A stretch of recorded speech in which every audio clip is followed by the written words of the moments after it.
안녕하세요, 코지입니다. 정말 많은 시청자분들이 제 채널에서 이 질문했던 사항이 있었는데 이제서야 이 영상을 찍게 돼서 정말 죄송해요. 어떤 질문이었냐면 이렇게 애플 로고에서 더 이상 넘어가지 않는 이 문제를 겪으시는 분들이 정말 많으신 것 같더라고요. 그래서 이 위에 있는 제 동영상에 이에 대한 질문을 하시면 제가 일일이 다 답변을 최대한 해드렸어요. 그런데 오늘은 이렇게 영상으로 혹시 이 문제를 겪으신 분들이 계신다면 좀 빠른 해결에 도움을 드리고자 이렇게 오늘 영상을 촬영하게 됐습니다. 자, 그러면 이 문제를 해결하러 함께 가시죠.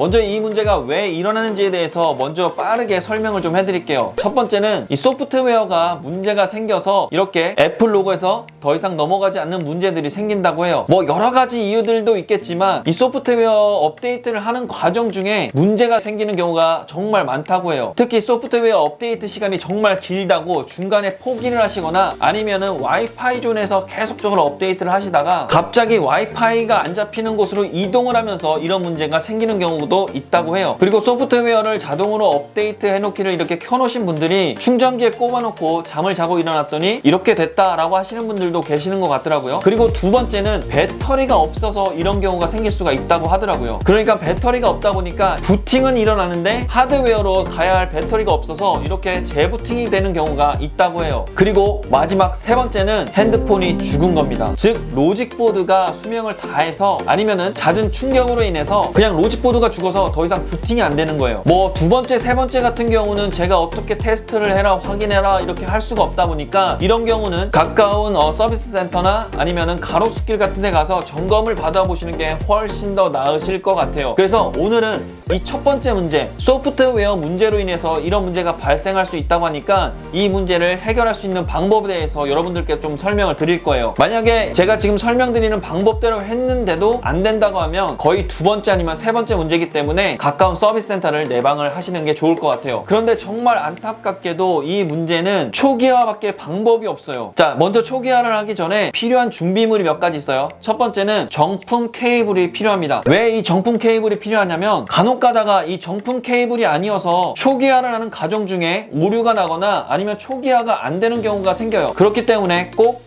정품 케이블을 준비를 해주시고요. 그리고 윈도우 PC나 맥이 필요해요. 저는 추천드리는 게 이 맥북이나 아니면 맥을 준비하시는 걸 추천을 드리는데 이게 참 신기하게도 윈도우에서도 초기화가 잘 되긴 하지만 간혹 가다가 윈도우에서 초기화가 안 됐는데 맥에서는 초기화가 잘 되는 경우가 있더라고요. 자, 먼저 두 가지 방법으로 나눠서 설명을 좀 드릴 거예요. 먼저 윈도우 PC와 하이시에라 그리고 그 이전 버전의 맥을 사용하시는 분들이 초기화하는 방법과 그리고 맥을 사용하시면서 모하비 이상 버전을 사용하시는 분들의 초기화 방법을 따로 이렇게 분류해서 설명을 드릴 거예요. 먼저 윈도우와 맥 OS 하이시에라와 그 이전 버전을 가지신 분들이라면 아이튠즈를 통해서 초기화를 진행을 해야 되는데요. 먼저 초기화를 하기 위해서는 이 아이폰의 DFU 모드로 진입을 해야 돼요. 그런데 이게 또 모델마다 또 다 달라요. 그래서 제가 좀 쉽게 설명을 좀 드릴게요. 먼저 6S와 6, 그 이전 버전들 같은 경우는 이렇게 홈 버튼을 눌렀을 때 딸깍딸깍 물리적으로 눌릴 거예요. 이런 모델 같은 경우는 아이폰을 PC에 연결하신 다음에 잠자기 버튼과 그리고 홈 버튼을 동시에 약 15초에서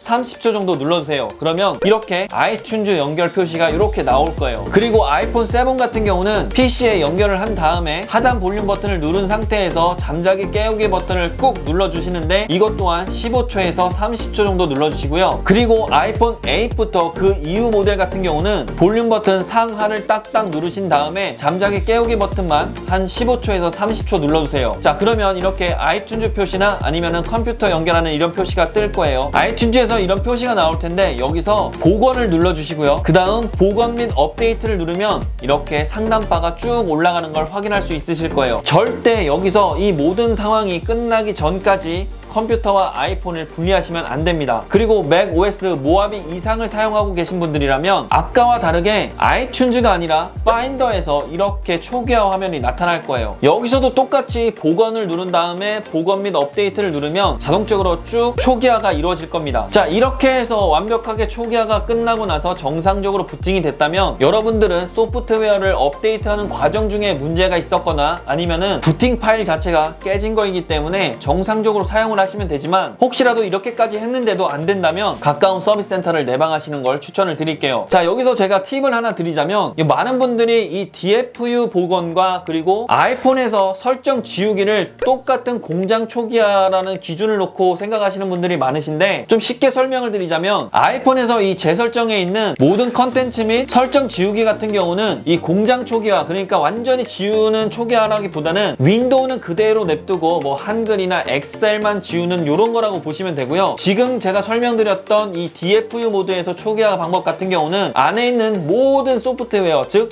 윈도우까지 다 삭제를 하고 다시 입히는 방법으로 초기화라는 방법이기 때문에 혹시라도 소프트웨어가 좀 문제가 있다라고 생각이 드신다면 이 DFU 모드에서 지우는 방법이 정말 좋다고 생각이 들어요. 혹시라도 이 아이폰을 중고로 판매를 하거나 누구에게 넘겨야 한다면 꼭 이 DFU 복원 모드에서 초기화를 하시는 걸 추천을 좀 드릴게요. 자, 어떻게 오늘도 도움이 되셨나요? 그렇다면 구독과 좋아요 잊지 마시고요. 저는 다음에 더 좋은 정보로 여러분들을 찾아뵙도록 하겠습니다.